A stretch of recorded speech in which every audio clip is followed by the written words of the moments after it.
This is episode 97 of the 99 Forever podcast. I'm Eric Friesen, and joining me tonight to discuss the Edmonton Oilers winning the 2024 Western Conference Championship is the communications coordinator for Alberta basketball and a contributor to the HockeyWriters.com, Brian Swane. Brian, has it sunk in yet that the Oilers are headed to the Stanley Cup Final for the first time in 18 years?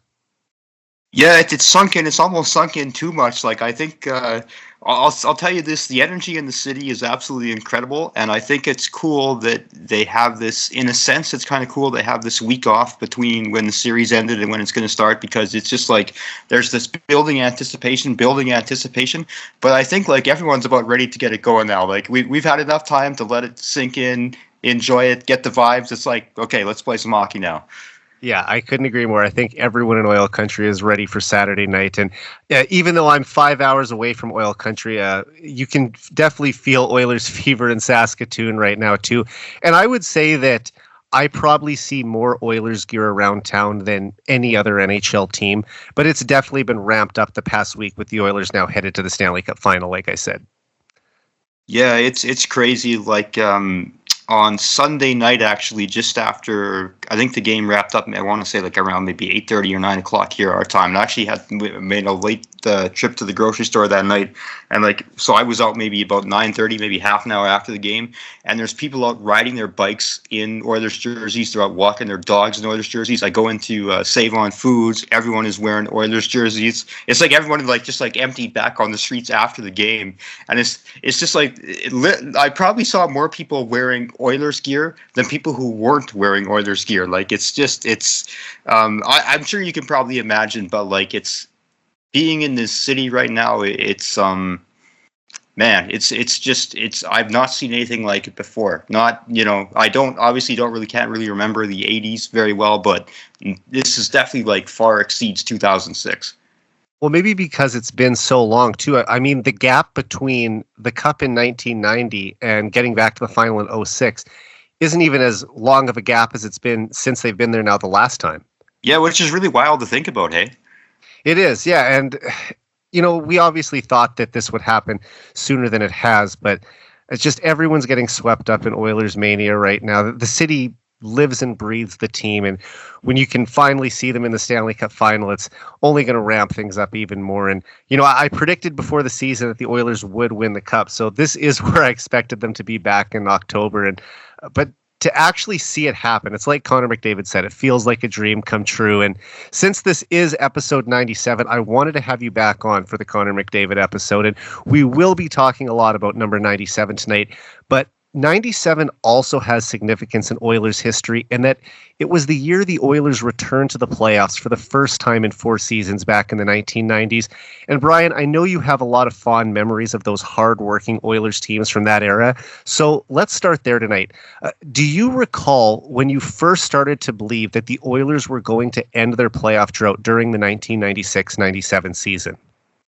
Yeah, I to be honest, I actually started to believe in the 96, the summer of 96, the off season. I think where I really started to believe was probably towards the end of the 96 season, actually, because it was a slow, I won't say a slow rebuild, but I mean, things weren't happening overnight, right? They had they bottomed out in 1993 when they missed the playoffs for the first time, had a terrible start to the 1994 season, and finally got things going.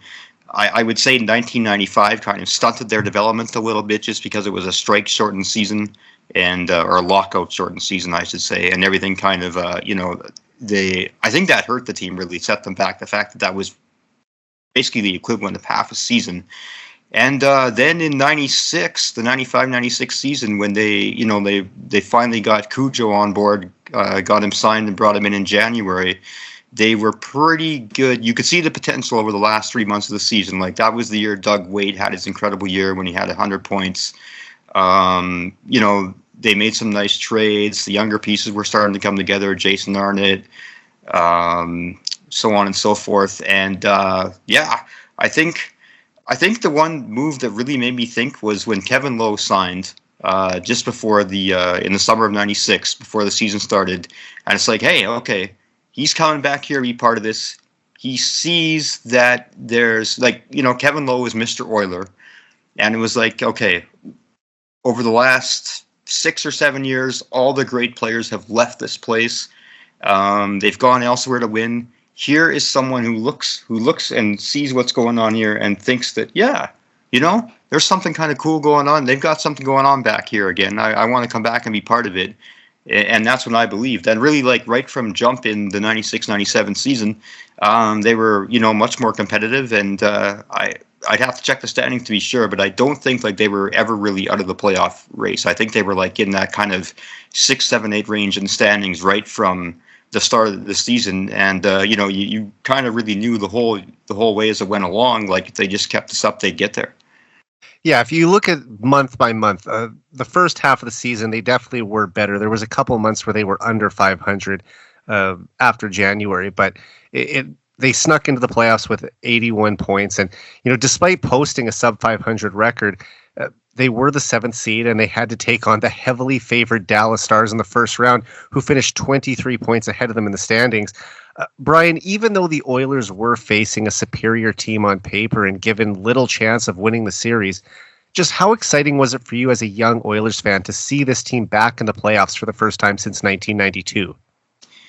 Yeah, I tell this to people all the time now that you appreciate it that much more when something that's been taken away and you get it back, after you've missed it for a while. You're like, because when I was growing up, or when I was a young kid, all I knew was the Oilers winning, right? Like, I was, they didn't miss the playoffs until I was 12 or 13 years old, I guess. So and it wasn't just that all I knew was I'm getting to the playoffs. It's like every time they got to the playoffs, they went on. They won the Stanley Cup. Yeah, even after 1990, when they kind of regressed a little bit, and they were basically 500 during the regular seasons, they stepped it up in the playoffs and had runs to the conference finals both years.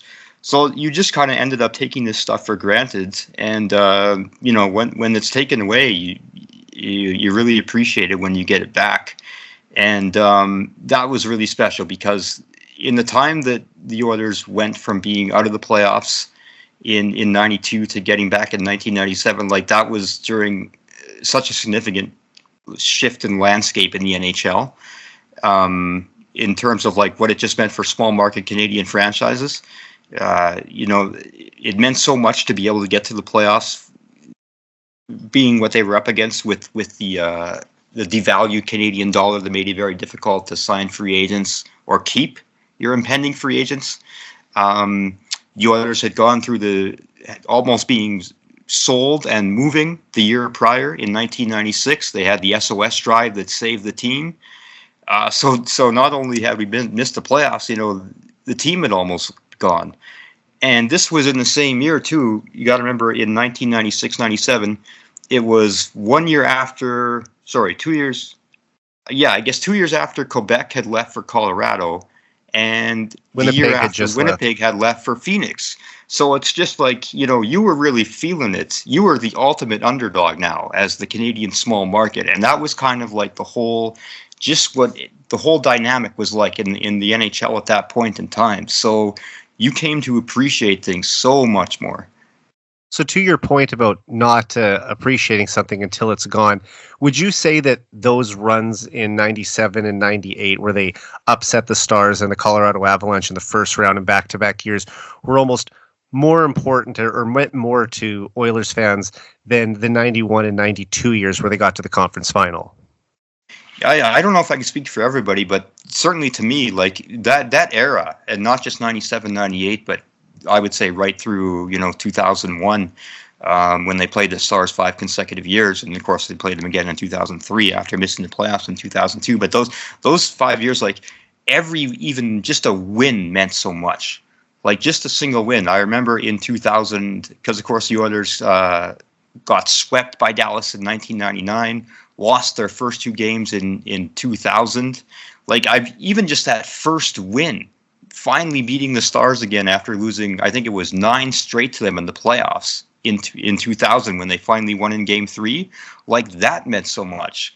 And so when you go through those experiences as a fan, it helps you appreciate now this kind of stuff so much more because, and I was thinking about this, Eric, and I meant to check and I didn't, but I think the Oilers have won 7 playoff series over the last 3 years. I don't think any other team in the NHL has made it out of the first round each of the last 3 years like the Oilers have. Like the success, even though they haven't got to the pinnacle, the success that the Oilers have given this city over the last 3 years is exceptionally rare. And I just hope people do appreciate how much it means to be able to win this as often as they have. Yeah, and funny enough, I think the only other team that has been out of the playoffs in each of the past 3 seasons is the Florida Panthers. Did they get out of the first round in 2022? Yes, and then they were swept by Tampa in the second round. Okay. Well, there you go then. So, I mean, both teams have been building towards this. Exactly. And, I mean, for the better part of 3 decades, that win over the Dallas Stars was the best series ever for the Oilers against that franchise. I think we can now say that there's another one that might take the cake over that first matchup between them in the late 90s now. But when you think back on those series, though, I mean, they went on to pull off one of the biggest upsets in franchise history by eliminating the Stars in 7 games on the road. And Brian, 3 of those 4 wins in the series came in overtime, and 2 of them are among the most memorable victories from that era of Oilers hockey. And of course, those are games 3 and 7. And here we are 27 years later, and you'll still hear Oilers fans talking about those games. So take me through your memories of those nights and what you were thinking, what the emotions were like during those 2 games specifically. Well, I was fortunate enough to be there for Game 3 in person in the house in 1997 against Dallas. Nice. And without a doubt, at least as a fan, it's the most incredible live sporting experience I've gotten to be a part of. Just vivid memories of that night. Just you couldn't write a script any better, right? Like that was the first playoff hockey game in Edmonton in 5 years. So the energy was just like the energy off the bat in the arena that night. I remember so specifically was just incredible. And then the kind of Dallas took the air out of the place. To be blunt, right? Like they went up 1-0 early, and I think it was 2-0 before the end of the first period. And eventually they're up 3-0. And I just remember towards the end of the game, like, at least just give it'd be cool to be able to celebrate a goal. Just score once. That's all I asked for. So we could at least do that. And they got the first goal, and then of course the legendary comeback of the 3 goals late in the third period. I think some people had already left, but most had stayed. When Kelly Buchberger scored in overtime to win that game, man, it's just like you couldn't believe what you'd just seen. And that was the first Oilers playoff home game in 5 years. Yeah, exactly. So I mean, it's like I said, you could not have written this script any other way. It's like the city had been waiting 5 years for this, and then we're like, well, that's definitely worth 5 years to build up there. Like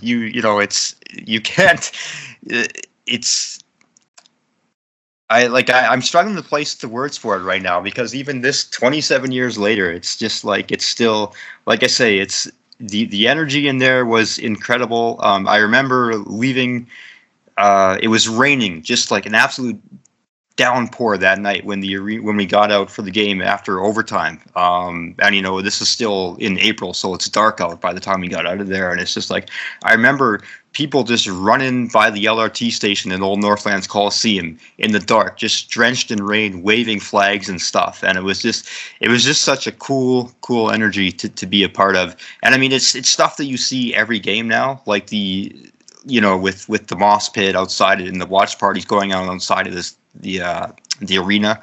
Like there really literally is that energy every game now, but that wasn't the case back then, right? Like we didn't have watch parties for road games. There weren't an extra 4,000 or 5,000 people gathered just outside the arena watching the game. It's like these moments were very rare and special. And so, yeah, just to be a part of that was awesome. Yeah, I wish I could have seen a playoff game in the old building. I was lucky enough to attend games there for 10 years from 2006 to 2016. But my first Oilers playoff game didn't come until 2022, Game 1 against the Kings. So, man, that would have been great to see one in the old building and just really kind of take in everything that was happening there, because there was so much history in that building. And although the Oilers weren't always known for having the loudest building during the regular season. It just always was one of, if not the loudest building come playoff time. And you could see that the fans waited for the big moments to really show their excitement. And when you watch the highlights of that game, you can just see the building, even with people who had left, you could hear how loud it was. So I'm sure that, like you said, was one of the most memorable sporting events. And everybody came back too. Like back when you still could. Yeah, exactly. I mean, today, if you leave Rogers Place, you're not getting back in.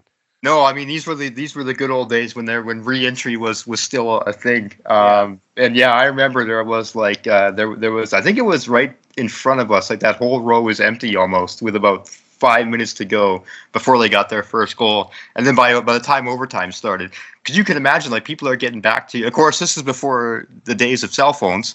So if someone's like walking back to their car, unless they've got like a Walkman radio or something, they have no idea what's going on. So someone literally could have left with like 6 minutes left. And that was always a long walk in that parking lot. If you're parked at the end of that lot, by the time you got to your car, it could have gone from like 3-0 when you left the building to like 3-3 when you turn on the radio and hear Rod Phillips describing what's happening. And then you're like trying to run back to get back into the building in time for overtime. Would you say the goal that tied it was almost as loud, if not louder, than when Buck Berger ended up winning it in overtime? That's the Mike Greer goal? Yeah. Yeah, probably, because at that point it's like you still can't believe what's happening, and it came so quickly after the second goal too. It's like the whole thing is like surreal. I mean, when Bucky scored in overtime, it's like he kind of had time to digest what was happening, and it's like, okay, we're back in the moment, we're present here, we know what's happening, we're in overtime, next goal wins. At that point in time, it was like everything just went boom, boom, boom with those 3 goals. It's like you couldn't believe what was unfolding before you. So it was definitely more surreal. Yeah, man, I always say, like, it's when the goals are coming quickly when they haven't even announced the previous one before the next one is scored. Right. And that's what that was. It's like the PA was catching up on the goals by the time the game was already tied, and he was just announcing the second goal. So yeah, just absolutely incredible. Like I say, the greatest, as a fan, the greatest sporting experience I ever had a chance to be a part of, and I can't imagine that anything would ever top it, to be honest. And Game 7, you must have watched on TV. Yes, yeah, I do remember that, watching with my dad in our TV room, and just like jumping up when Marchand scored.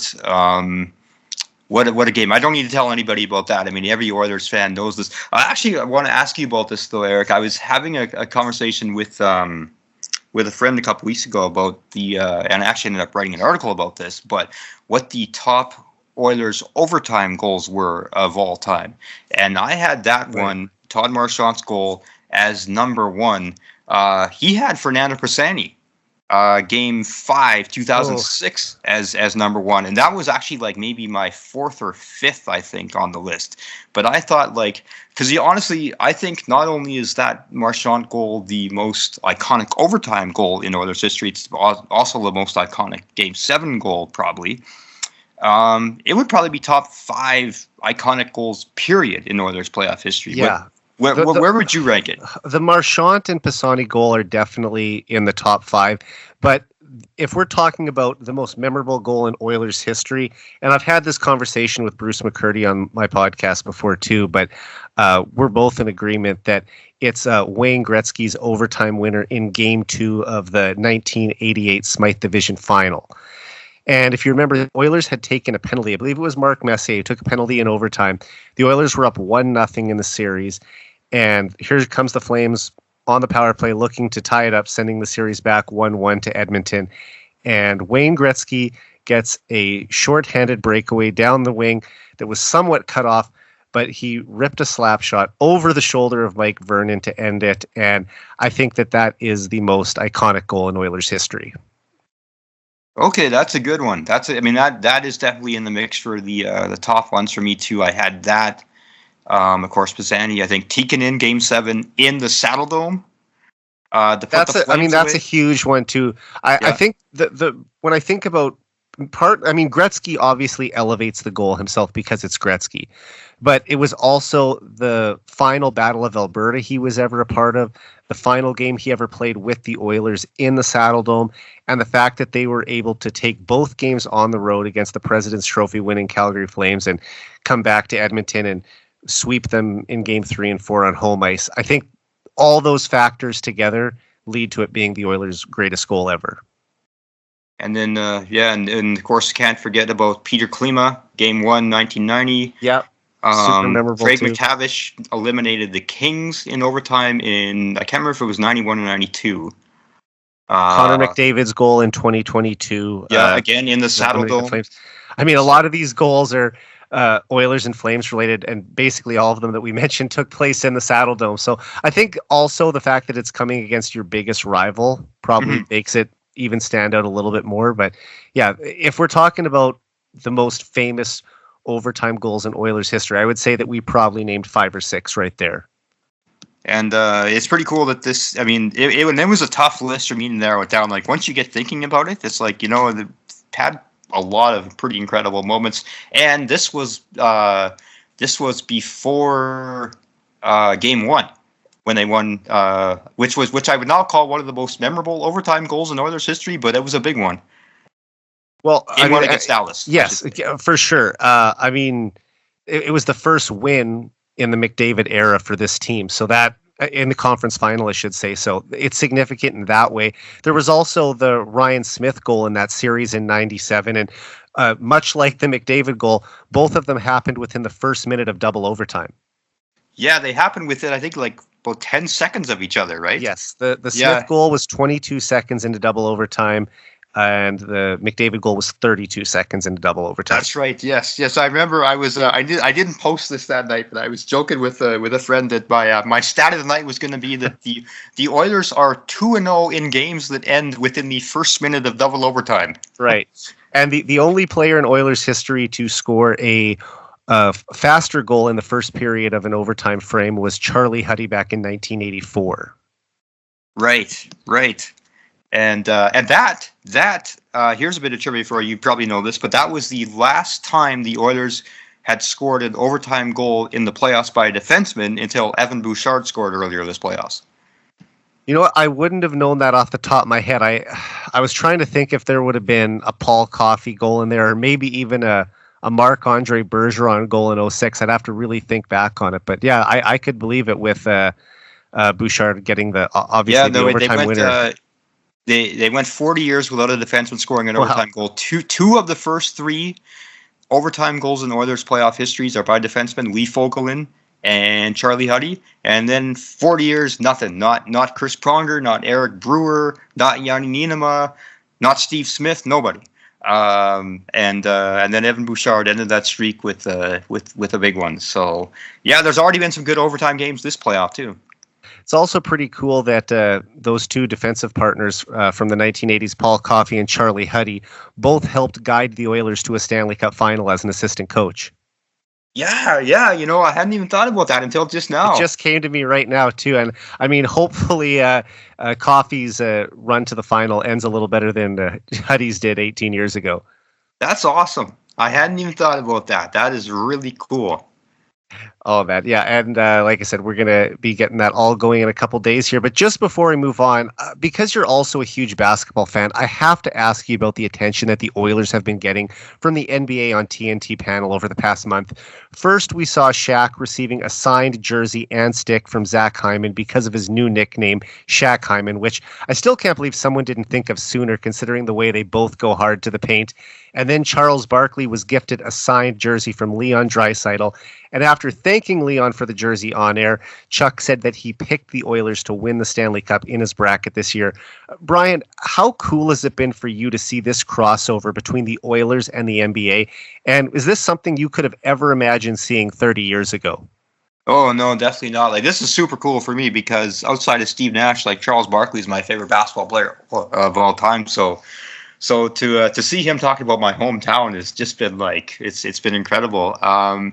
It's been great though. It's been great exposure for the NHL. And they've definitely been leveraging with both being on both NHL and NBA being on TNT. They've been leveraging that for a lot, like the NBA on or Inside the NBA on TNT, which is the post-game show with Shaq and Charles Barkley, Ernie Johnson, and Kenny Smith. Like the ratings it does, and I'm not saying this to discredit the NHL or anything, but it does like 2.5 million every time it's on post game, no matter what time it is, even if it's later at night, which is more than most NHL playoff games do. And the reason I say that is to just say, like, the audience that it's exposing the Oilers in NHL playoffs to by being on this platform. And I said that to my dad even when we were watching an Oilers game in the last round. I said the NBA on TNT panel might be doing more to get eyes on the Oilers than the NHL has even doing right now. Oh yeah, absolutely. Like, I mean, especially when Inside the NBA is on earlier, like I would say, like if it's on by 11 p.m. Eastern, because often they're not on until well after midnight Eastern if there's late games on. But those are doing like 2.5-3 million audience at least, which would be topping like I say, most NHL playoff games. So it's a different audience to some degree. It's a larger audience. And I've got to give credit to the Oilers PR staff too. I don't know exactly who's been doing this, but I know they've been a big part of it. They've been promoting it, and I'm sure that someone came up with the idea, because the way it started was after Shaq got his jersey. Charles Barkley's like the true hockey fan on this. Like, we've talked about this before, but Chuck has said how much. Oh, yeah. He said he loves the NHL playoffs more than the NBA playoffs in a lot of ways. And he's always talking up the Oilers, especially McDavid and Draisaitl. So when Shaq got his jersey, he's like, hey, somebody send me one. And he's friends with Gretzky too, right? They golf together. He's friends with Gretzky. He's great friends with, I can't believe his name is escaping me, the Tampa coach. John Cooper. Yeah, they're like best buds. I think they have houses close to one another. So he's like a huge Tampa fan, but he loves the Oilers too. And so he's like, hey, Draisaitl, McDavid, somebody send me a jersey. So I'm sure somebody in the Oilers PR saw that, jumped on the opportunity, and they got the Draisaitl jersey to him, which was awesome. I think somebody should. I mean, NBA TNT's coverage is done for the year. The NBA Finals are being covered by ABC, so like Chuck's got nothing but time. Somebody invite him up to Edmonton. Yeah, that would be great to see. I mean, there's so many different media outlets that are going to be covering this series. So I think if the Oilers could work something out and get him and show him on the Jumbotron, the place would probably go nuts. And it would lose its mind. Yeah. And fun fact too is that he was actually here. Charles Barkley was here in 1983 for the World University Games. He was part of Team USA basketball team when we hosted the World University Games here in 83. I went back looking one time through newspaper archives from that year, or specifically coverage of the University Games. And I found a quote once that he talked about his experience in Edmonton, and he talked about how much he loved it. And I bet if you asked him now, he's probably forgotten all about that. But it's pretty cool to look back 40 years ago, him saying like how much he loved Edmonton, and now here he is, just a big fan of the team. 41 years that's later. why I had to ask you about this crossover, because it's like two worlds colliding that you're very like I said, like imagine someone, if anybody's listening, please invite him here. Get him up here. Get him on the intermissions on Sportsnet. He's been on the intermissions with Sportsnet before. I think it was when he went to I want to say it was 2017. He was in attendance at the Stanley Cup Finals for Nashville and Pittsburgh. Okay. Yeah, so he's been there before. So, yes, make it happen. Yeah. But, it's a cool crossover for me personally as a fan. I don't know how much all the NHL fans are vibing with it, but I'll say this. It's great for promoting and growing the game to get it in front of a new and different and really large audience. Yeah. So it's good for the game in general.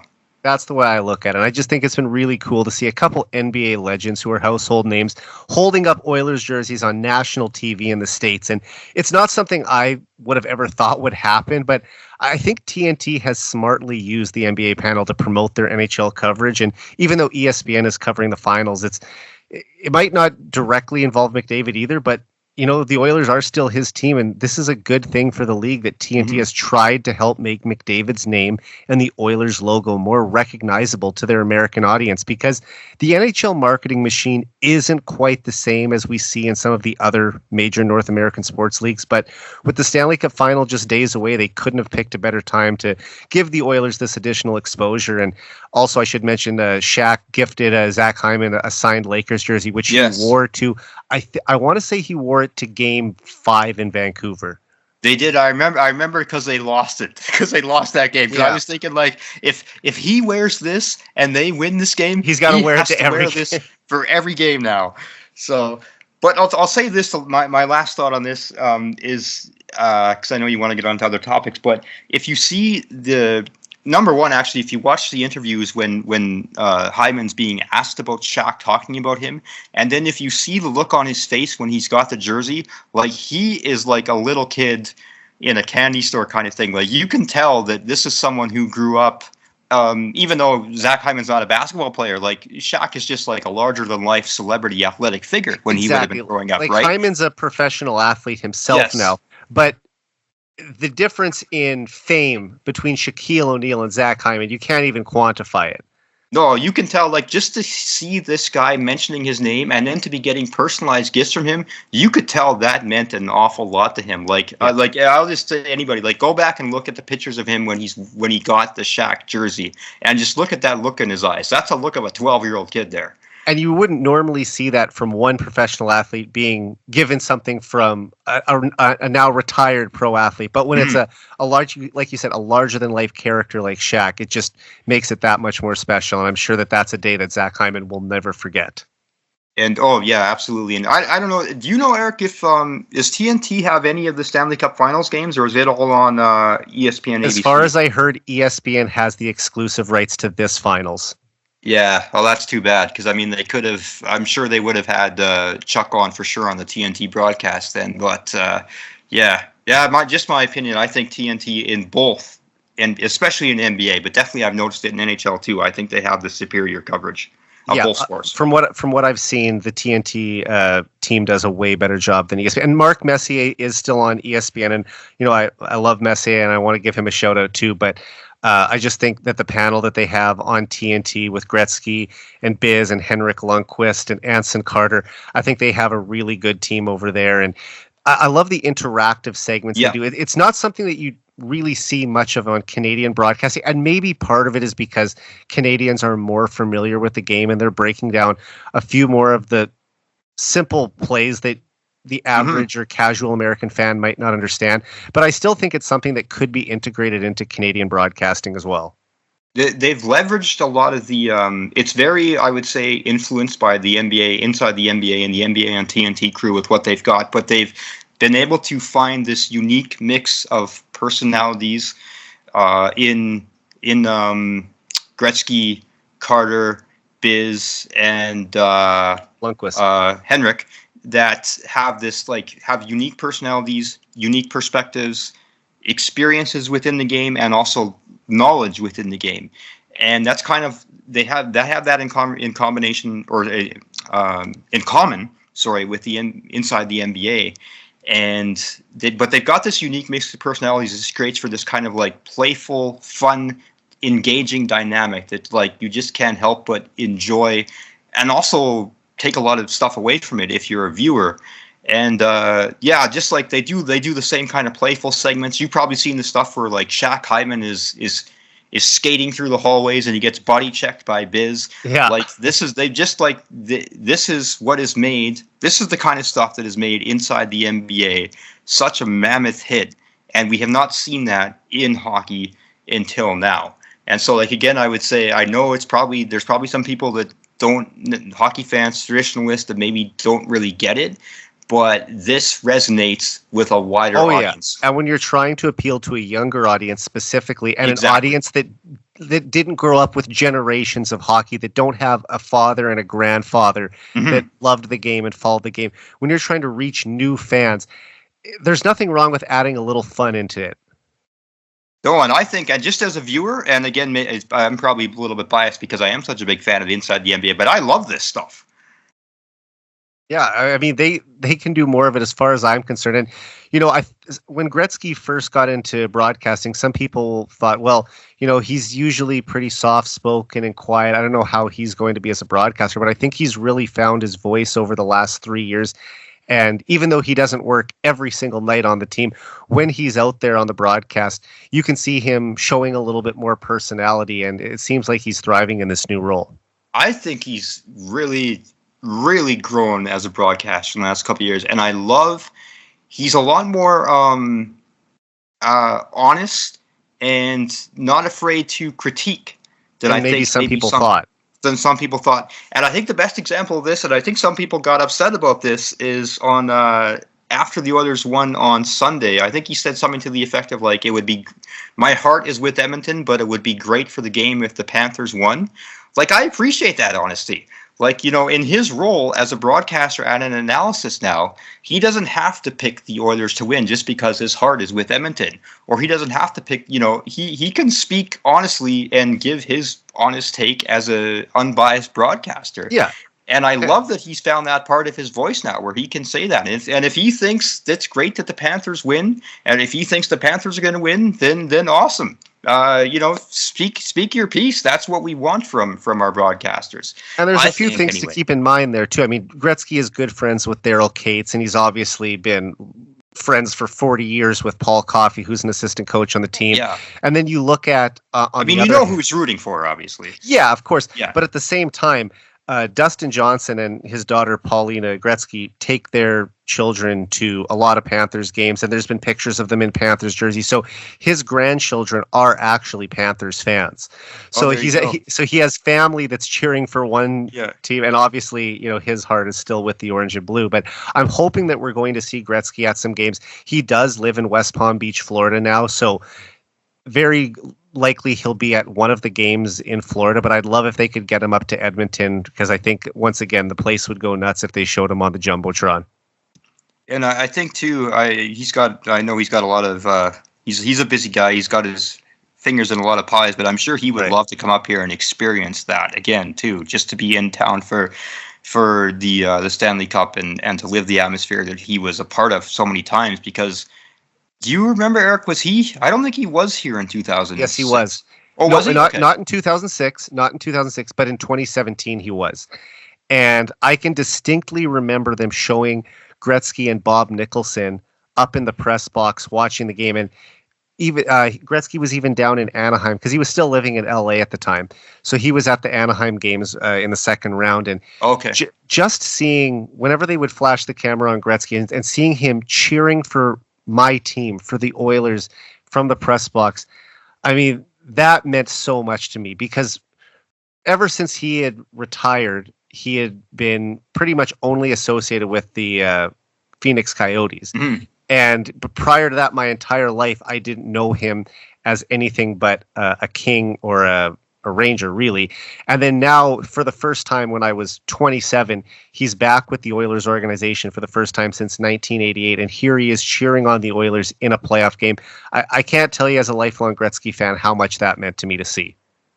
So I guess then probably, though, we could safely say he's not been in Edmonton for a Stanley Cup game since 1988. Yes, that would, unless he was here for some reason during the bubble in 2020, but I don't think I don't think so. No, yeah. I mean, and he was still working for the organization. He actually stepped down from his position right around this time 3 years ago. It was late May of 2021. But both of those were bubbly years in the playoffs, and I don't think Gretzky was in the building for those, because he never lived full time in Edmonton, right? Like, he had a place in Edmonton that he would come up to whenever there was things that he had to be involved with here, but for the most part, he was still living full time in LA. Right. And and I can't imagine he would have been here in 1990. So no, probably not for that one. Yeah. But yes, if they could get Gretzky into the building for a Stanley Cup Final, that'd be awesome. I don't know if you remember back in 2012, he dropped the puck for Game 1 between the Kings and Devils in the Stanley Cup Final. So it'd be really cool if they could do something like that for a game. No, I hadn't. I don't remember. I'd forgotten about that. So it was either game. That's cool. I'm trying to remember if it was either the first or second home game the Kings had. No, I think actually the Devils might have had home ice advantage in that series because the Kings were an eighth seed like the Oilers in '06. So it might have actually been game 3 or 4, but I know that he dropped the puck for one of those first 2 home games in the final. So like I said, if they could do something like that in Edmonton too, it'd be awesome. They did. You might remember this, Eric, is the first, not the first, but the second home playoff game, I guess, after he retired in 1999. So Game 4 against Dallas. He dropped the puck then. Yeah, that was his first return back after he retired, and really his first opportunity for Oilers fans to kind of like acknowledge him and celebrate his career, because when he played his last regular season game here, no one really knew at that time that would be it. Yeah. So yeah, there's actually some video that I don't think the game is on YouTube, but there's a clip of him coming out and dropping the puck on YouTube. That is like just an absolutely electric scene. Really cool to watch. And I remember reading an article about it years ago that I found online from 1999, and he said that it was at that moment when I was back at Northlands dropping the puck that I felt like an Oiler again.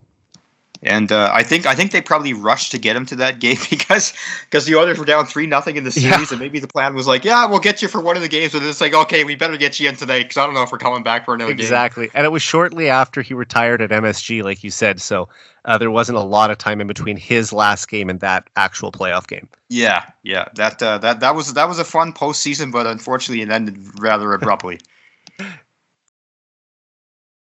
All right, now let's dive into the biggest win for the Edmonton Oilers in nearly 2 decades. Connor McDavid and Zach Hyman each scored on the power play in the first period, and Stuart Skinner stopped 34 of the 35 shots he faced as the Oilers defeated the Stars 2-1 at Rogers Place on Sunday night. And with the victory, Edmonton claimed their NHL record 8th Clarence S. Campbell Bowl and advanced to the Stanley Cup Final for the first time since 2006. Brian, from the moment the Oilers won the NHL Draft Lottery on April 18th, 2015, it seemed inevitable that they would eventually win a Stanley Cup with McDavid at the forefront of it all. And while the Oilers are still 4 wins away from realizing that dream, just as a fan of the game, how exciting is it for you to see the best player in the world on hockey's grandest stage? Yeah, well, I just think I'm most happy for McDavid finally getting this opportunity. He's been through a lot. He's had to answer a lot of doubts. There's been a lot of ups and downs, some very tough times with the Oilers. Every time it looked like they were about to, make that next step, there was some setbacks. I, remember getting swept in 2021. That was after getting knocked out early in the bubble in 2020 as well, or the setbacks in 2018 and 2019 when people thought they'd already kind of started making their ascent in 2017 when they made it to playoffs, and they missed the playoffs for a couple of years after that. So, he's been through a lot of ups and downs, and it's taken a lot to get to this point. And I think you could see in the post-game interviews and even just all the media that he's been doing this week, you could see it in his answers, you can see it in his expressions, how much this means to him to be at this point. He deserves it. He deserves this opportunity, and it's like I've been saying. When you get to this point, this is now he's at that point, that stage of the game, where the greatest players separate themselves from the great players, and this is his opportunity to do that now. Let's see what happens. Oh yeah, without a doubt. I mean, it took 9 years for McDavid to get to the final, which is longer than I would have expected or hoped for when he was drafted back in 2015. But I couldn't be more excited that he's finally going to get the chance to play for a Stanley Cup. McDavid, like you said, deserves this as much as anyone in the league. He's been the best player in the world for at least 7 years, in my opinion. And Oilers fans have been so blessed to watch this once-in-a-lifetime talent every night for almost a decade. And at age 27... he's already put together a Hockey Hall of Fame resume. I mean, he has 13 individual awards, including being a 3-time MVP and 5-time scoring champion. And each year, he just continues to raise the bar and do things on the ice that we've never seen before. But we also have to remember that there are a lot of hockey fans across North America, particularly on the East Coast, who rarely, if ever, get to watch McDavid play live. But with the Oilers now in the final, the entire hockey world will have the chance to watch McDavid at the height of his powers. So I can't wait for Game 1 on Saturday night, and I fully expect that he's going to have the best series of his career in the final. I can't wait to see how he responds too. Like I say, this is the biggest stage, and it's under this intense pressure, this great spotlight, is what I feel truly separates the greatest players, is those that elevate their game in this time. It's his moment. Yeah, and I remember Wayne Gretzky saying years ago that McDavid's legacy will be built in the playoffs, and he's had some great playoff runs individually, and but for him to have this team success, it's the one thing that's eluded him in his NHL career. And like I said, to finally get that at least Western Conference championship and say that he's now been to a final, now it's time to make sure that they make the most of this opportunity. I fully expect they will. And Brian, it seemed fitting that the Oilers would get to the final on 2 terrific McDavid power play points in the series clinching game against the Stars. And I want to ask you first about the first of his 2 points, which was an absolutely ridiculous goal to give the Oilers an early 1-0 lead. And when you factor in the incredible move he pulled off and the importance of the goal, which helped send his team to the Stanley Cup Final, do you think that was the greatest goal of McDavid's career? That's a good question. I think when you consider all those factors, like, I don't know, it was spectacular, but I think he's probably had like goals that are just like more highlight reel worthy than that one. As hard as that is to believe, I think he's had ones that are like just jaw dropping more than that might have been.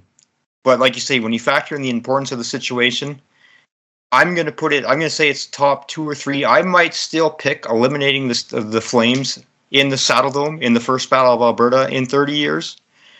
Might be bigger. Like, if this one was, maybe it was in the third period or something like that, I might have it up there. This was a huge goal. It definitely set the tone for that game.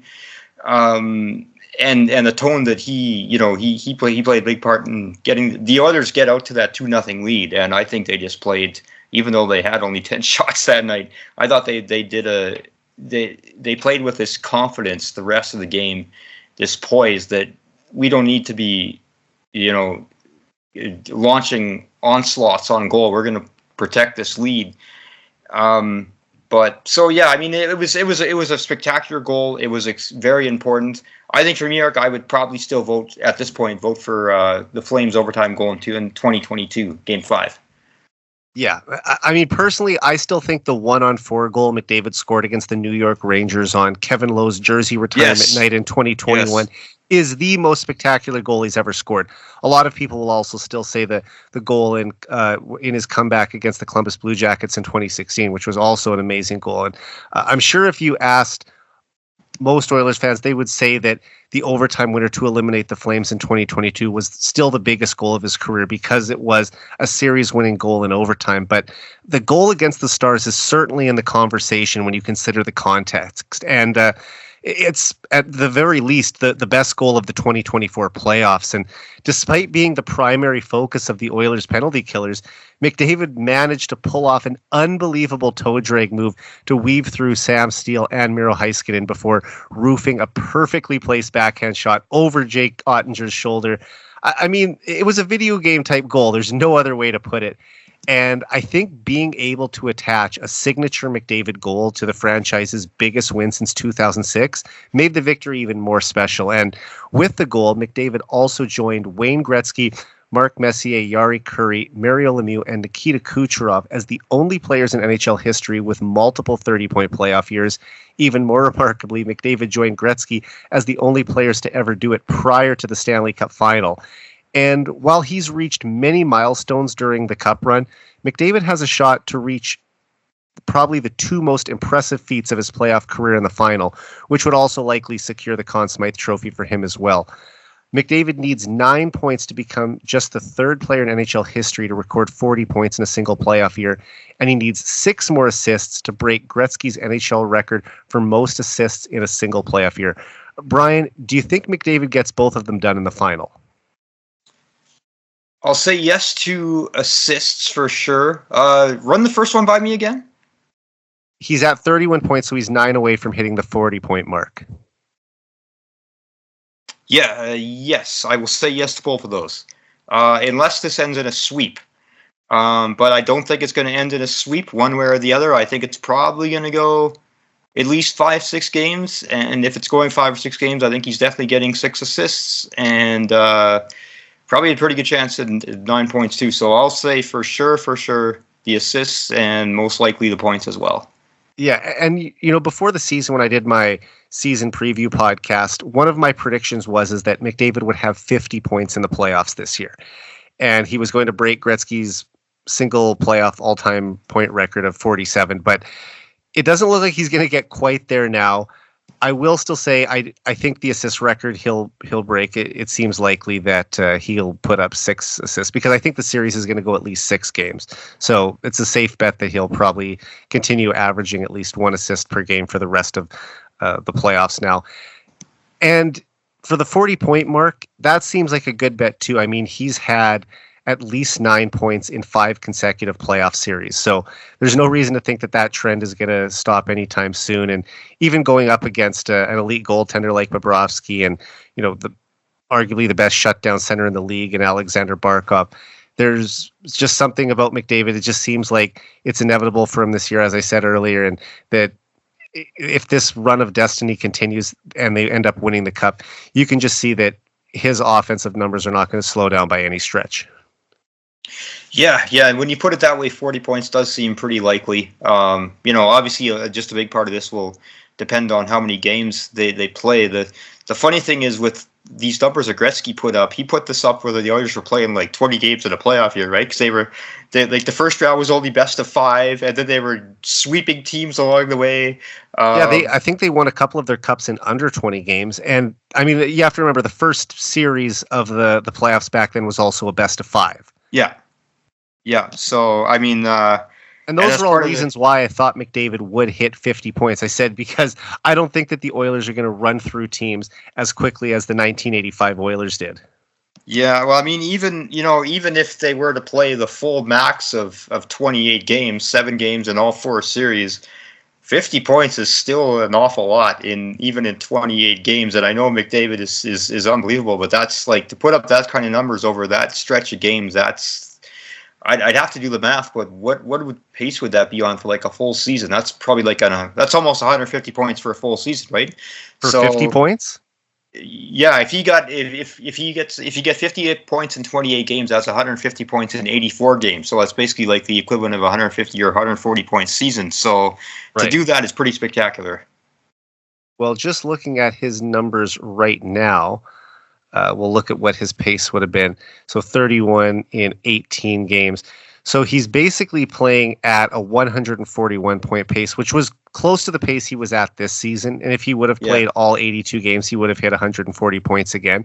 So that is nothing slowed down there from his regular season. I honestly think that we talk about a lot of these Gretzky records are untouchable.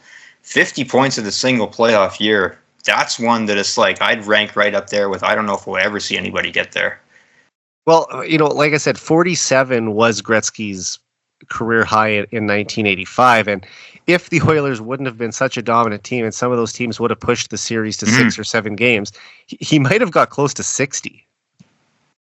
Yeah. Just imagine, like I say, if he played 20 to 25 games. But we'll see. McDavid, it just has to be the perfect storm of a player who's so incredible, like a McDavid or a Gretzky, but then also plays so many games, and quite often because those players are so incredible, they don't end up playing so many games. Like the Oilers, they took care of the Kings in 5 games and probably could have taken care of them in 4 in the first round, right? If everything had gone according to plan. So it just has to be this like kind of unique combination of greatness versus playing a lot to get to that level. Yeah, and not to take anything away from the Stars, but I thought the Oilers outplayed them in 5 of the 6 games in this series too, and they probably could have even finished it off a game earlier than they did.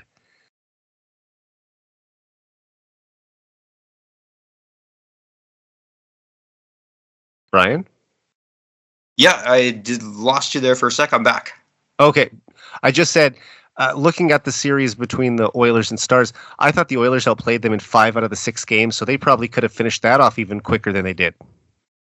Yeah, I mean, if you look at the percentage of the series they led for, I mean, it was pretty much dominant. They probably should have won Game 3, and they couldn't have finished it off in 5. So it's. But here we are. We'll see how many games it takes to. I think Florida has played the exact same games as the Oilers, right? I think they both played 18 or 19 to get to this point. And Brian, when you look back to that game, when they jumped out to that 2-0 lead in the first period, how confident were you that they were going to finish it off? Really confident. I didn't think the game would go the way it would, to be honest. I thought like they're just going to keep pouring it on and put this thing away. I think it's so funny. Like, for anyone who doesn't know, they set the record for the fewest shots in franchise history in that game. I saw your tweet about that the other day. Yeah, I just find that absolutely hilarious. But I think that's also a statement about where this team is. That's not a game. This is not a game they would have won in previous years. That they can, they can get out, they can give themselves that early lead, and then they can protect it without, like you say, like launching all these offensive salvos. So I think it's kind of funny, but it's also, I think, a statement of where this team is and how they've gotten to this point that has allowed them to now find success this deep into the playoffs. But no, to answer your question, no, I thought they were going to keep pouring it on. I'm like, this is going to be 3-4, 5-0. I thought the game was going to end like 5-1. Yeah. I thought it was going to be like Game 6 versus Vancouver, to be honest. Yeah, and I mean, right from puck drop in Game 6, McDavid was on another level than every other player on the ice. He was flying in that first period, and it's like you said, it looked like maybe they were going to jump out to a 3 or 4-0 lead and coast from there, but it was sort of the opposite. They got the 2-0 lead on Zach Hyman's power play goal later in the first period, and basically they just locked it down from there. And like you said, played the type of game that was sort of foreign to them for a long time. The type of game that they maybe more see the LA Kings trying to shut them down in past years, and far from any type of Oilers hockey. But for McDavid, even though he probably could have had 3 or 4 points in this game, he didn't need to. I mean, he gave them all the offense they needed, and for him, that's all it was about, is just making sure that they got this win, because after suffering through a string of playoff heartbreaks, as you kind of laid out earlier, McDavid had zero interest in going back to Dallas for Game 7. He was not going to let his team lose this game. Yeah, and that's, like I say, that's, I think, what was embodied in that first goal. It was a tone-setting goal, him just kind of taking the bulls by the horn, taking charge in this game, putting his team ahead, putting his team on his back, doing it with such a scoring in such a galvanizing way. And it kind of, comes full circle to, as you were saying, what makes that goal so important. And while there's been plenty of talk in the mainstream media recently about what a Stanley Cup would do for McDavid's legacy, I want to expand that to McDavid and Draisaitl. Brian, the dynamic duo are easily the most dominant offensive duo of their generation, but do you think they need to win a Stanley Cup together to be regarded as one of the greatest duos in NHL history? Yeah, I do. And that's just kind of always been one of my things, is what separates the greatest players from the great ones is those who win. The great one, no pun intended. The greatest players, they win at this time of year. They have the ring or the rings to kind of solidify that. And like these guys, the numbers they put up in the regular season, you can stack them up with anybody all time in terms of great offensive duels, with whether it's Gretzky and Curry, Jagr, Lemieux. The list goes on and on, but those duos all won Stanley Cups together. And I think, and I don't say this at all to diminish what they've accomplished, particularly in the regular season. Their numbers are incredible. There were times, I thought we would not see players, especially two players from the same team at the same time, put up these kind of numbers again, and they've done it. But yeah, to me, I mean, this is what it's about, right? This is what you play for. The numbers don't mean nothing if you don't win the Stanley Cup in the end, and so this is their chance to do it, and I think this is what would elevate them to that next level. Yeah, it was a perfect storm of events that the Oilers were able to draft the two best offensive players of the past decade in back-to-back drafts in 2014 and 2015. And I think we all thought maybe in the early 2010s that those 3 straight first overall picks would be the ones leading this team offensively in the future. But little did we know a few years later that 2 players would come along that would eventually really get this team to the promised land and put up numbers far beyond what Taylor Hall, Ryan Nugent-Hopkins, and Nail Yakupov did. And no disrespect to them, but it's just when you are gifted this situation where you have a Draisaitl and a McDavid on the same team. I mean, very few franchises ever get this lucky, and the Oilers can say that it's happened multiple times in their history, going back to the 1980s, if you want to say either Gretzky and Messier or Gretzky and Curry.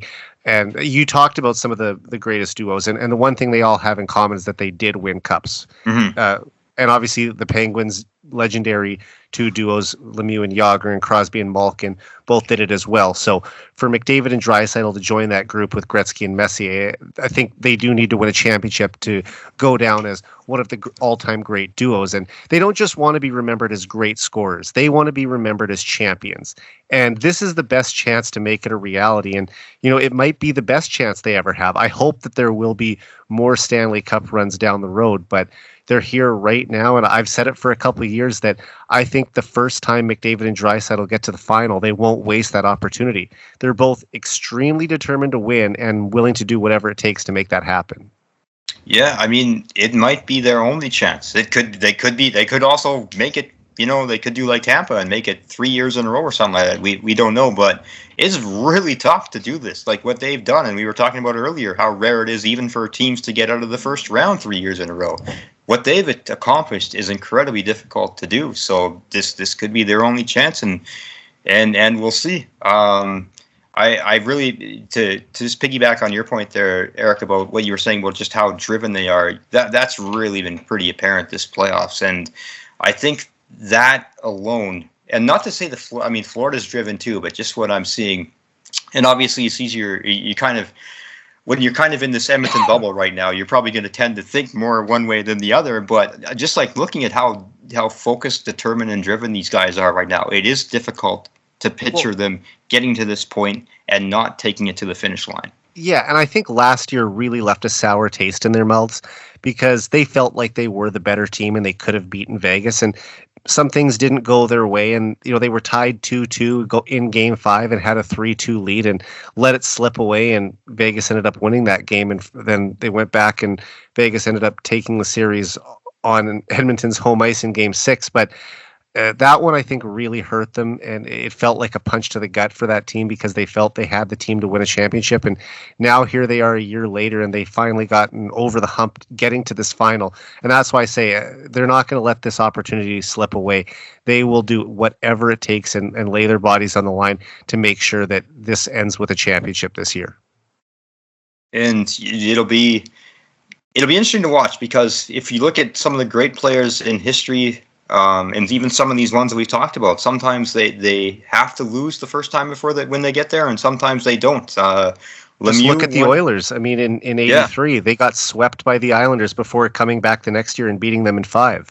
Yeah, and there's been an awful lot of talk about this. You need to have that experience. Florida's had that experience now. So, this is all just part of the fascinating. There's so many fascinating storylines and dynamics with this series, and that's just one of many of them. All right, for years, the Oilers have been a high-octane team that scores a ton of goals off the rush or on the power play. But during the second round of the playoffs against the Vancouver Canucks, the Oilers started to transform into a shot-suppressing, mistake-limiting team that excels on the penalty kill. Brian, do you think the Oilers' commitment to playing a more defensive-minded game and their penalty kill prowess have been the most surprising parts of this Cup run? Ooh, most surprising. Yes. Yes, I would say so. I also think it's indicative of why this team is here. And we've talked about this. Like, we talked about them winning Game 6 against Dallas. That's the game they might not have won. They probably wouldn't have won in years past. They're doing these things now that they didn't do in the past, and that's why they've gotten further than they have in the past. So it's both surprising, but at the same time, it's not surprising that they've gotten here by doing it, if that makes sense. But yeah, the penalty kill has just been it has been so incredibly impressive. I didn't think that this team, even if you'd asked me in February, I don't think I would have said that this team would have been able to do this. Yeah, I don't think anyone saw this. If the Oilers would have even had a power play north of 80%, I think most fans would have been happy with that. Mm-hmm. For them to be clicking at a remarkable 93.9% right now, that was unthinkable. And to me, it shows that they've learned from their losses. And even when you're a supremely talented team like the Oilers are, you're not going to win 6-4 when you get this deep into the playoffs. And they played one of the highest scoring teams in the league in the last round and completely shut them down in an elimination game with their backs against the wall. And they've learned how to play strong defense that complements their incredible offense. So that has been probably the most impressive thing to see from this group. I mean, the Oilers set a new franchise record for consecutive penalties killed with 28. And the previous record, I believe, was in that 1997 run against the Dallas Stars that we talked about earlier. And the biggest one was a critical delay of game penalty on Draisaitl early in the third period of Game 6. And if the Stars end up scoring there, now they're only down by 1 and there's still about 18 minutes left. So anything could have happened. And I think that was probably their most clutch kill of this entire playoff run. And this is also the second playoff series this year where the Oilers didn't allow a single power play goal. They also shut down the Kings in the first round. And while they have done an outstanding job of taking away passing lanes and deflecting pucks out of danger, I think denying zone entries has been the biggest key to their success. They don't even let the other team set up. And if the Oilers can continue to dominate on special teams, that will give them a major advantage against Florida in the final. Yeah, it could end up being that proverbial X factor, right? The Oilers, I think, I'm not sure, you correct me if I'm wrong here, but I think they were, I know for sure, they were outscored 5-on-5 against Dallas. It's the special teams has been the difference. Like they even got the game-winning goal in Game 4 was scored shorthanded. Yes, like special teams. That was the first special teams goal of the series. Yes, yeah, that's right. So like special teams have made the difference, and yeah, it could very well be the difference making in the final. So I mean, it's huge that they're doing this. Like it's rare. I don't know if we've ever seen a team that has been this good both on the power play and the penalty kill at the same time. Like they are head and shoulders the best in these playoffs on both ends of special teams, and you just don't get that. You usually get one you get a defensive team that's really good on the PK, or you get like an offensively gifted team that's great on the power play, but they leak chances the other way. To see this on both sides is like that's when if you're the opposition and that's what you're going up against, that's tough to do because you can't find anything to exploit. Well, I mean, last year they set the NHL record for power play efficiency in the playoffs as well as the regular season. So they had a record-setting penalty power play, which was over 46%. This year, their combined special teams percentage is 131.2%. And I believe that's the second highest in NHL history. I'd have to go Somebody's actually higher? I think one of the Islanders or Canadiens teams from the late 70s and early 80s was north of that. But at one point in this playoffs, the Oilers were up around like 145%. So they've come down a little bit from there. And that's partly because they went on a cold streak towards the end of the Vancouver series leading into the Dallas series before they finally broke through and scored those 2 power play goals in Game 5, both by Nugent Hopkins. So if they would have been able to keep that power play success going, they'd probably still be right around 150 right now. But that was a stat that Sportsnet flashed up during one of the broadcasts, and I'll maybe have to try and find that on Twitter later, because to think that this team has a 131 percentage between both special team percentages at the most important time of year, that shows you how much they're thriving on the special teams units. And I mean, look at their biggest win in 18 years. Where did they get both goals from in that game, right? On the power play, yeah. Yeah.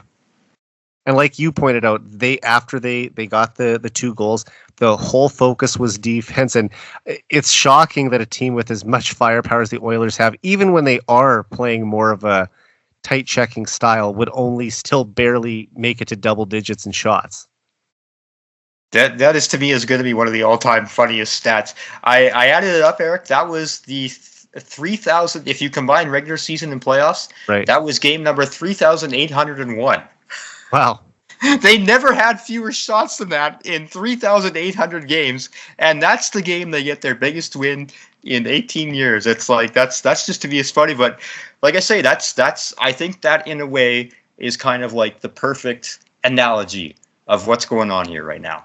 And I believe 2 of those shots on goal came from outside of the offensive zone. They did. They did. So that tells you like under like single digits in shots in an entire game from the offensive zone, which is wild to think. I mean, they scored on their first shot of the game, and Hyman's goal was only their 3rd shot. So when you're able to put 2 of your first 3 shots past an elite goaltender like Jake Ottinger, I mean, he's a top 5 goalie in the world? That shows you that they're capitalizing on their chances.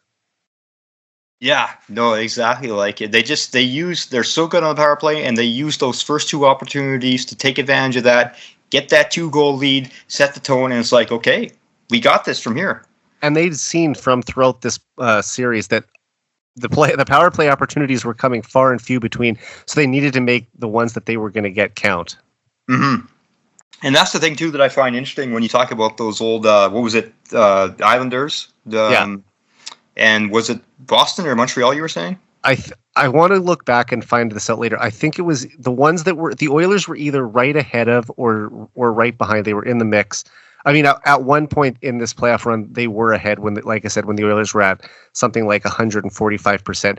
The ones behind them were, I believe, the late 70s Habs and the early 80s Islanders. Right. And anyway, whatever teams it is, it's the era that they're from that matters. If you look back then, like teams were getting like 6, 7, 8 power play opportunities a game. Yeah. So that's what kind of makes this even that much more impressive, is that the Oilers are executing on scoring these many power play goals. You have to take advantage of those few opportunities they get, and they do. And another stat too, I'll just throw out there, because they have, I think right now, is it 10 consecutive games they've gone without allowing a power play goal, or 9? Oh, it's one. I mean, 28 straight. I'd have to go back and check. I think it's actually 10. I know when it was. The last power play goal they allowed was Elias Lindholm with the for the Canucks in Game 3 against Stuart Skinner. So it's 10 straight games, games, right? For the last 4 in Vancouver, 6 against Dallas, and that is like also right up there with the all-time records. Like I think the all-time record is like Montreal had 12 in the 40s or something like that. But it just shows you how elite this is. What's going on here right now? Like if you go that many games without giving up a power play goal, you're gonna win the majority of them, and that's why they've won. They've won 6 of their last 8. It's remarkable. And Brian, they often say your best penalty killer needs to be your goaltender. And after a strong opening round of the playoffs for Stuart Skinner between the pipes, he struggled mightily in the first 3 games of the second round against the Canucks and briefly lost the starter's job to Calvin Pickard. But since returning in Game 6 of that series, Skinner has been exceptional in goal for the Oilers. Could you have imagined that this type of a turnaround was coming for Skinner? And in your mind, was he maybe Edmonton's most valuable player in the West Final? Ooh, most valuable player in the West Final. Yes. Yes, he was. I'll say that. And I say that because of Game 6. Because as much as we've praised the Oilers defensively and everything, you've talked about it, he stopped 34 of 35 shots. Made some very, very difficult saves in there as well. He got them over the top. So yes, I would say he was, in a series where it was for the most part low scoring. The goalies are going to make the difference. I thought he vastly outplayed Jake Ottinger. I didn't think Jake Ottinger had a great series. I think he's better than what he played, but credit goes to the Oilers who got scored on him, and what Skinner did was just unbelievable. And in the greater context of things too, for him to kind of bounce back, like you said, from his difficult play through the first 4 games or 3 games of the Vancouver series, it says a lot. It says a lot, and he's going to be a factor too. Like they're going to need him to play as good as he did against Dallas if they're going to beat Florida. Like he can't play like he did. If he plays like he did in the first 3 games against Vancouver, and I don't think he will, but if he does, they're not winning the series against Florida. No, so he's vital to their success. Yeah, exactly.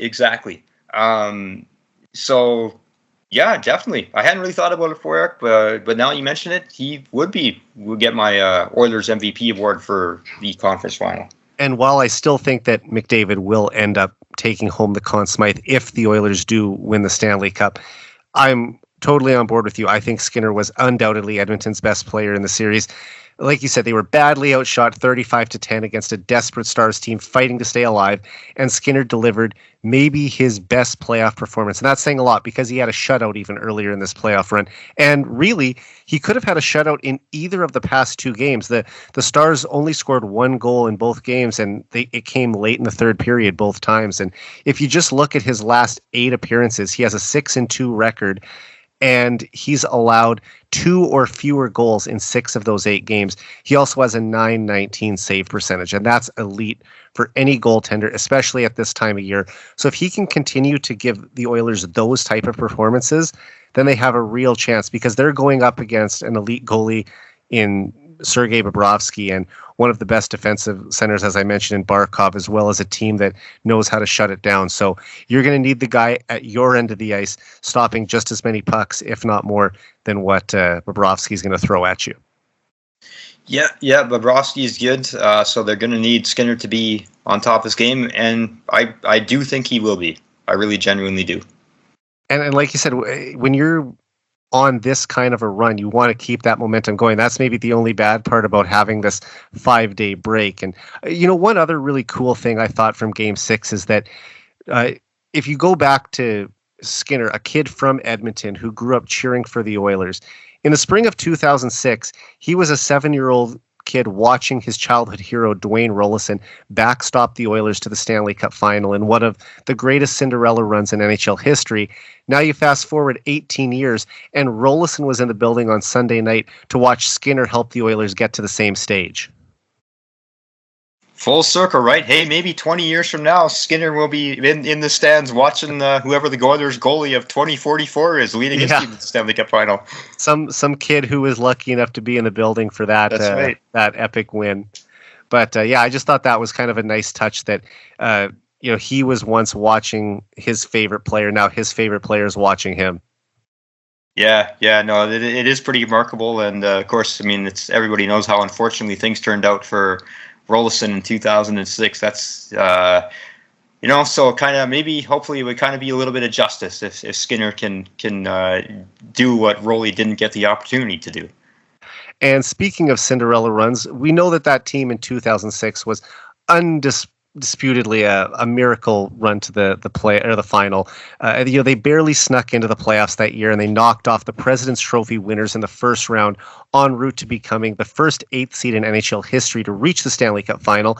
And unfortunately, they came up 1 win short of winning it all that year. But this year's Oilers team was widely regarded as a Stanley Cup contender ahead of the season, if not the Stanley Cup favorites. However, after starting out 2-9-1 and with the odds against them to even make the playoffs, the Oilers posted the best record in the league the rest of the way and eliminated both division winners in the Western Conference en route to reaching the Stanley Cup Final once again. So taking the entire season into consideration, Brian, do you think that the 2024 Oilers should be considered a Cinderella team? Probably not. I think like you say, they were considered contender to start the start of the season, or before the start of the season. And I think when you have 2 of the top 5 offensive players in the world on your team, it's tough to consider them a Cinderella. What I will say is that you can't deny the fact that in many ways they have achieved things that Cinderella teams achieve, and by that I mean they've had to go on the road. They haven't had home advantage to win either of their last 2 series. They weren't the ones that won the divisions. They've been the ones knocking off the division winners. I believe they definitely had the lowest point total of the remaining teams in the Final 4, and I think the second lowest point total of all the teams in the Final 8, maybe even the lowest. So they definitely have the lowest in the West Conference anyway.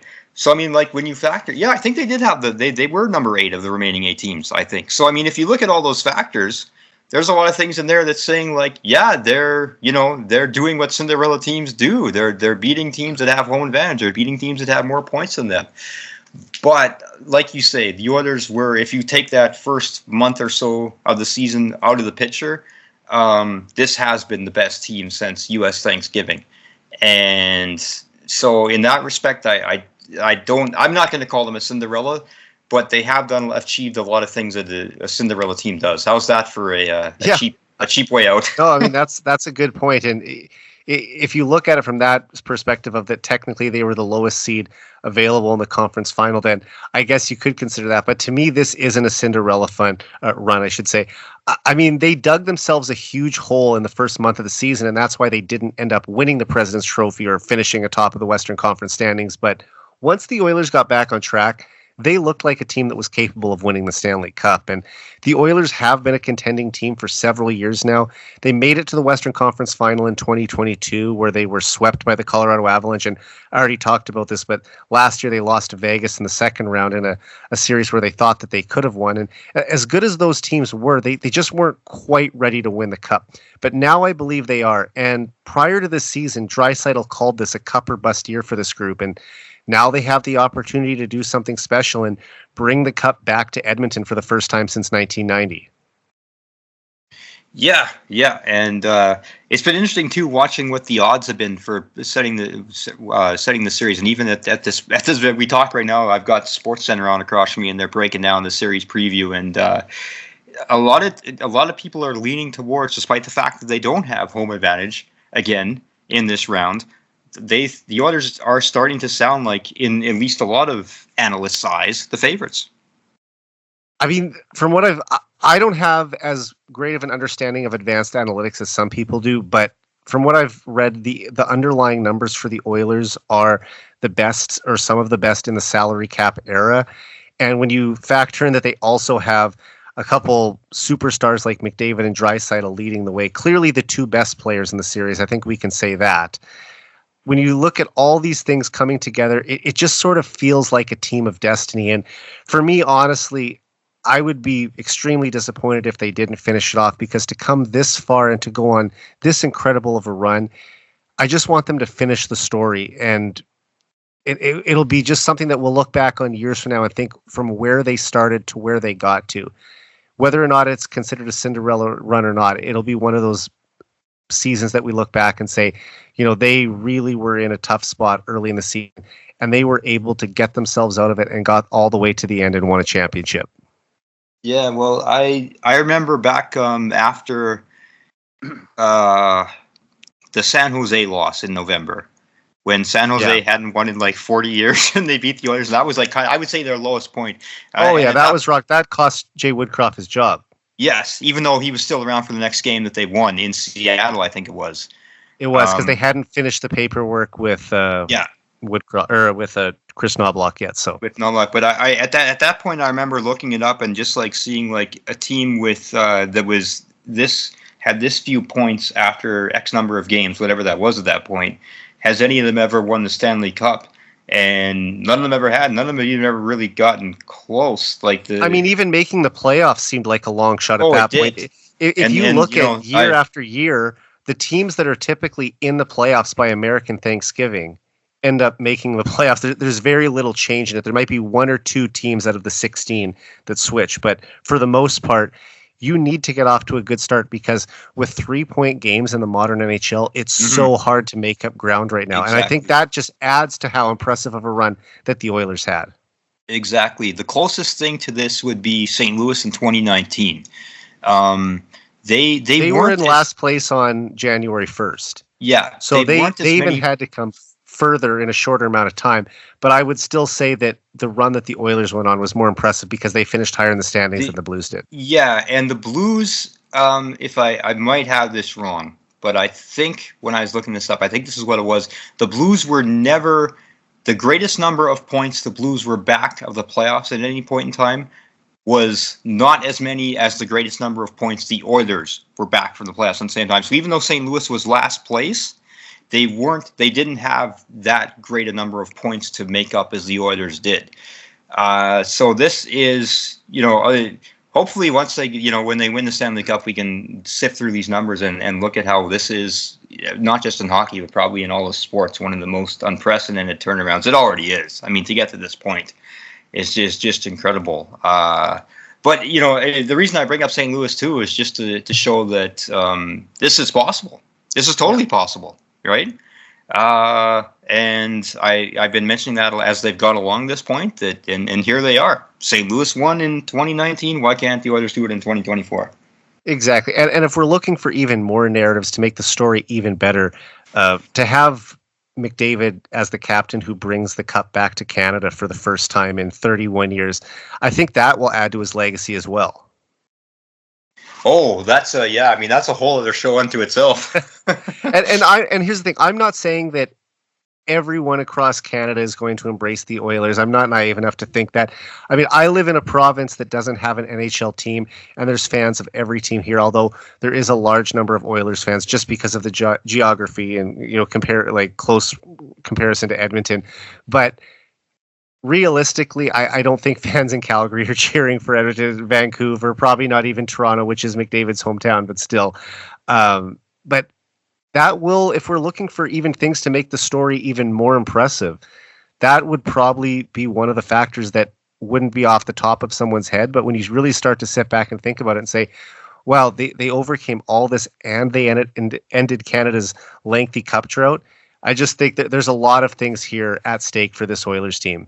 Mm-hmm. No, whoever ends that streak, if it's the Oilers this year, that ends the Canadian drought, that's going to be an iconic win for. And it might be another 30 years till it happens again, right? When the teams are, in the comparison, you have 7 teams in Canada, 25 in the States, and it's very likely if the NHL expands to Houston or gives Phoenix another shot in the next few years, it could be 27 in the US and 7 in Canada. Yeah. So the odds just become even slimmer and slimmer each year of a Canadian team doing it.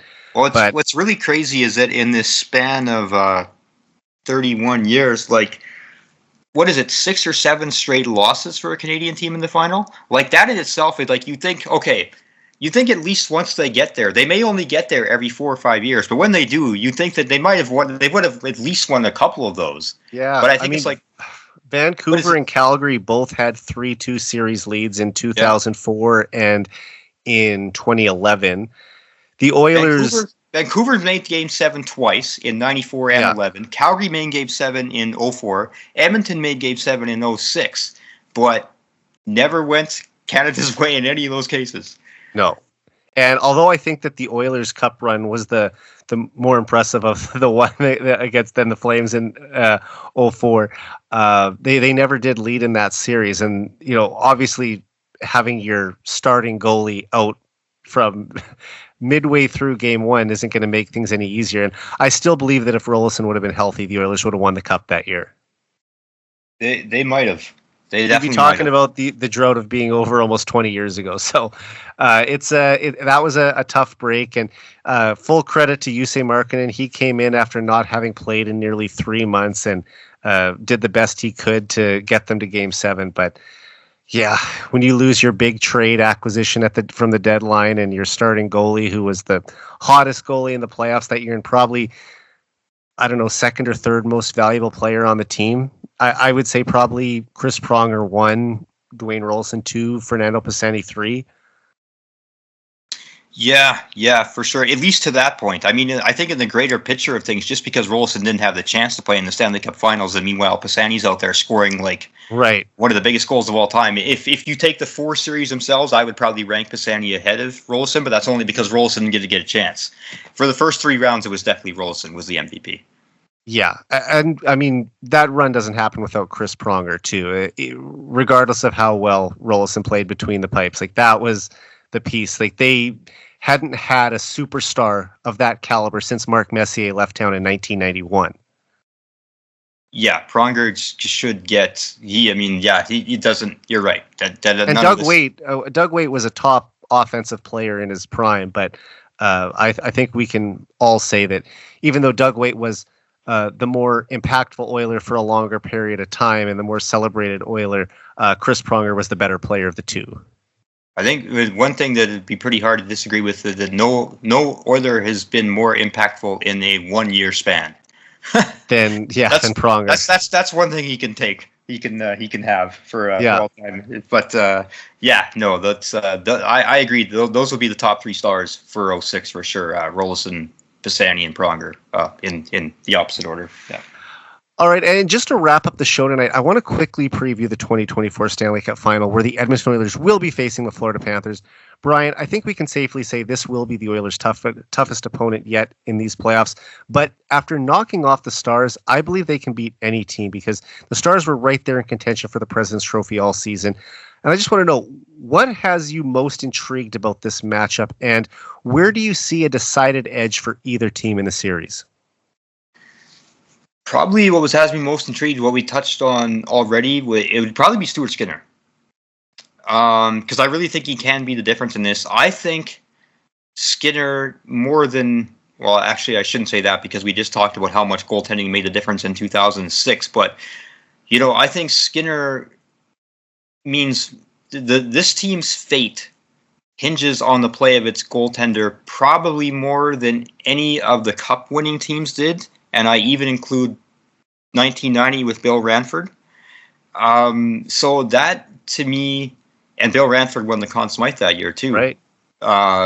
So that, to me, is probably it. It's going to be Stuart Skinner. He's just, since he got benched and came back to the lineup, he has been the difference maker. We both agreed that he was the MVP of last series. And I think he, like I said, he will need to be maybe not necessarily the MVP of this series, but he's going to have to play at that same level as he did against Dallas for the Oilers to beat Florida. So that is for me, that's it. What the edge could be, again, something we've talked about a lot, is special teams. Because it's just so difficult to beat a team that's functioning to such an incredible degree of efficiency that the Oilers are, both with the man advantage and shorthanded. That could be the edge. If the Oilers continue to execute, if they don't, I can't see the Oilers losing this series if they go without giving up a shorthanded goal again. No. So those would be probably two things we've broken down already, but that would probably be it, Eric.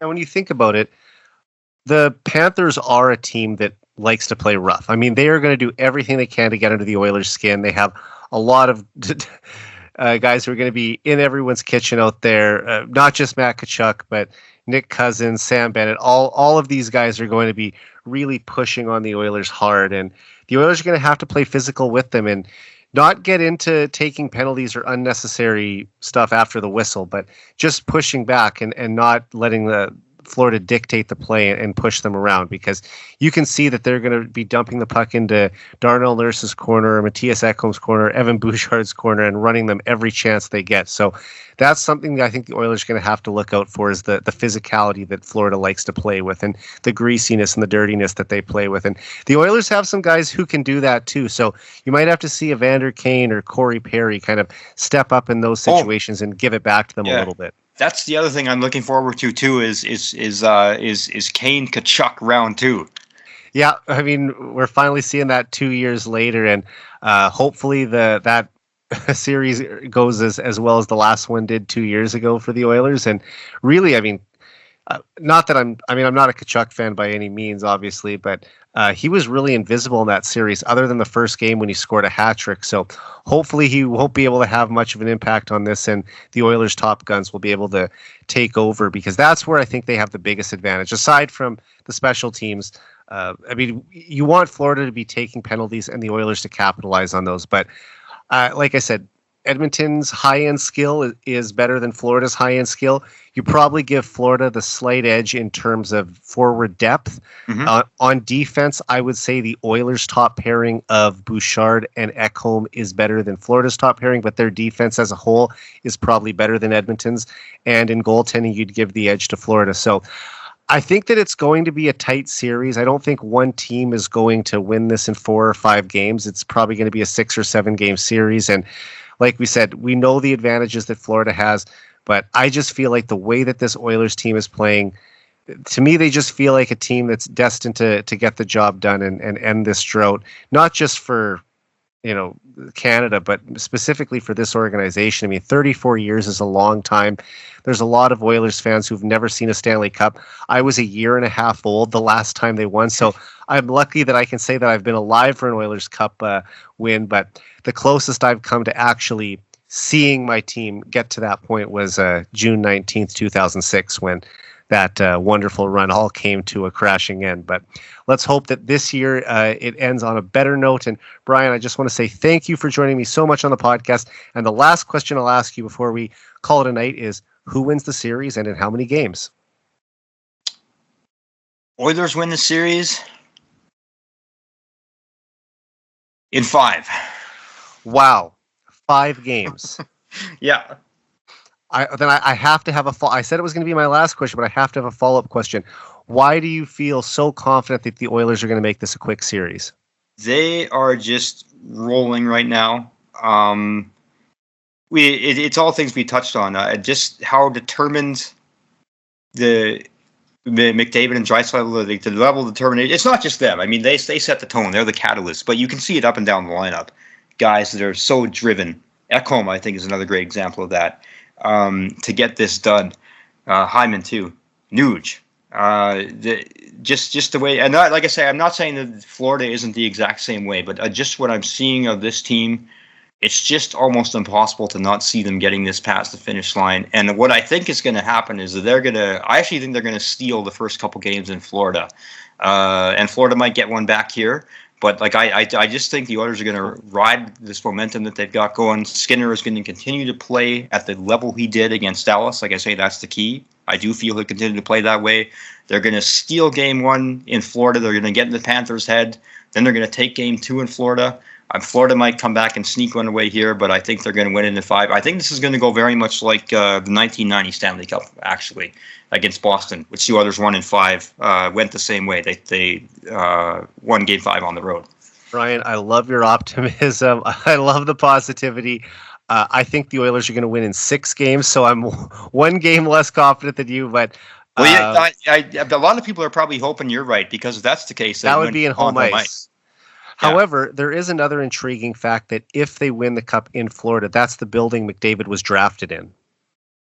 Oh, there you go. Okay. So that has cool, another intriguing little plot twist either way. Yeah, exactly. The building where he officially became an Oiler for the first time could also be the building where he lifts the Stanley Cup. So there are some cool things, and I'm sure someone will bring that up at some point too. But yeah, it's just I think you would know better than me, or you probably know this better than I, but I don't think the Oilers have won more than maybe.